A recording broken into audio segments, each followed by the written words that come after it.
I'm in the real estate business. I'm a broker owner, but I'm also involved with the board of directors for a real estate organization. And I'm trying to figure out now if, let's say if we were interested in the SMS, using it in the organization, call to a meeting, call to an event, or whatever, would we be responsible for the sponsors, or would you locate the sponsors? How would that Well, work? it's your program, and you should be leveraging your sponsors. Okay. You know, we bring sponsors on board for a lot of our association members or our communities because our community programs, we own the inventory. It's our app, it's not the community's app. It's very clear within the contracts.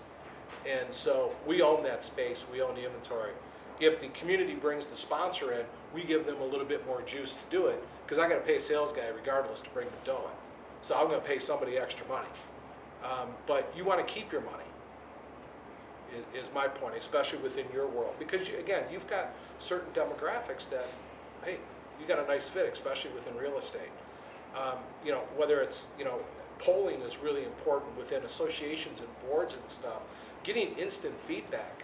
We see, you know, through SMS, you know, SurveyMonkey as an example, fits beautiful on a mobile phone. Oh my gosh, they built it right. So again, how are we delivering it? Whether it's an email marketing piece or a survey, we're going to have a greater response. Or maybe it was, hey, you know, I need a quick survey. Should we do this, or that? Reply A for this, B for that, or C for this. Now you're going to see between a 60 and a 90% response rate within what? 20 minutes, half hour tops. Because people see it, they can do a quick response, and you're able to capture information. And within organizations and associations and boards, you constantly have to ask for information from people because that's what your basis is. Justin, Yeah. you mentioned passport, and I want you just to elaborate a little bit on that because I read something briefly on it.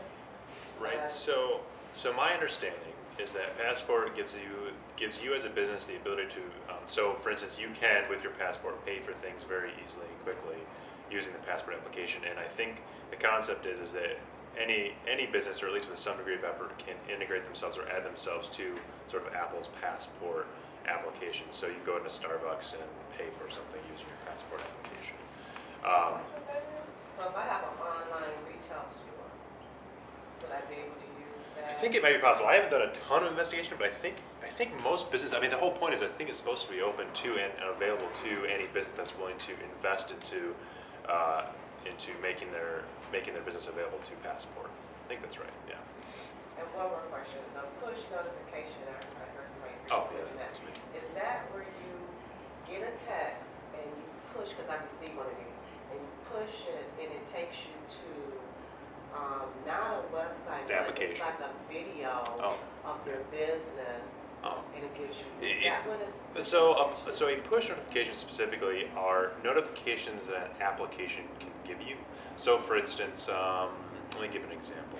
Okay, so I have a sports application and I want to follow a game, so I have my application, and I say, oh, I'm following the Detroit Lions. They're going to be playing. They're going to go beat the Minnesota Vikings or something like that. So I say, give me score updates because I'm going to be busy, and then I close the application, and every time the Lions score, I'll see, hey, Lions went up, 7-0. Matthew Stafford threw 1 to Kelvin Johnson, and I'll click OK, and I'll see the highlight or something.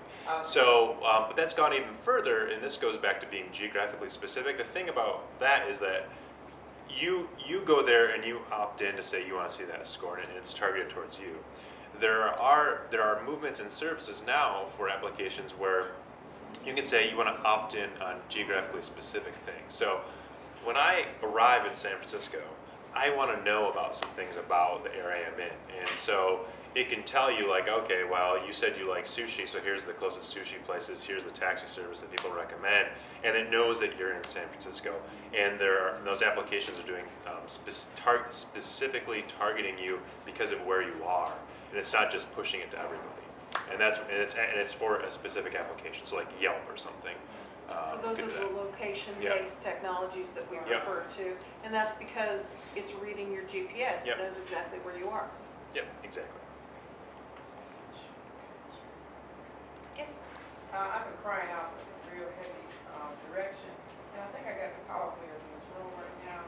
So I just want to throw out what you threw out of what I'm doing, what you threw out through your message to us.